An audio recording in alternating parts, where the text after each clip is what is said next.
Hello everyone! So for today's video guys ay gagawa po tayo ng gummy bouquet. So ito po ang ating mga gagamitin. Ayan.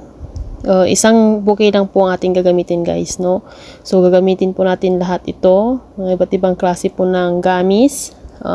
At ito po ang ating stick na gagamitin. At syempre ito rin po yung papel na gagamitin natin guys para magmukha siyang bouquet. So, marami-rami yan siya guys. So, medyo tingin ko masakit to sa kamay kasi matigas maligat siya eh. So, let's start guys.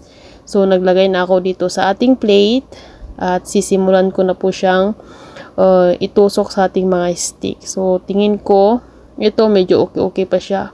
Kaso maligat yan eh. Masakit yan sa kamay. Ayan. So, nag-start na dito ako guys.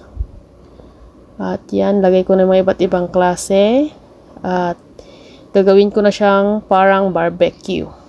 Ayan siya. Grabe, ang tamis naman yan. So, nung matapos ko na siya guys, ilagay sa stick. Ito na nga siya. So, grabe, sakit ng kamay ko dyan guys, no? Magtusok-tusok dyan kasi medyo maligat-ligat talaga yung mga gamis na yan. So, at ito na nga siya guys. Nagawa ko na siya kaso medyo kulang pa siya. So, gumawa ulit ako kasi hindi ko pa yun nagawa lahat yung nasa plastic. So, dinagdagan ko siya. At gumawa ulit ako. Yan, tsaga-tsaga lang. So, eto na siya guys. Nung nagawa ko, hindi ko na rin siya naipakita guys kung paano ko pa siya inilagay kasi ayan, nagmamadali akong gumawa. So, eto na siya guys. Lalagyan ko na rin siya ng papel. So, simple lang ang ating ginamit na papel, no? Yung parang lang yan.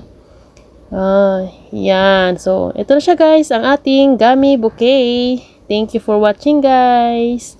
God bless everyone. Thank you. Babush.